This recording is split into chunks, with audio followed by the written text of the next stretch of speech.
video, we are going to review the athletic and gentler streak and see what are the differences. And I'm gonna give you a brief comparison, which is targeted audience for the athletic geared towards a serious fitness enthusiast seeking in-depth performance analytics, whereas the gentler streaks ideal for individuals adopting a more compassionate and suitable and sustainable approach to the fitness.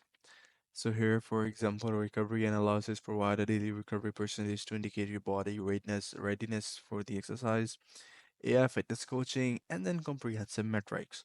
For the Whereas for the gentler streak, the activity tracking and monitors workout and daily activities to help maintain a balanced fitness routine.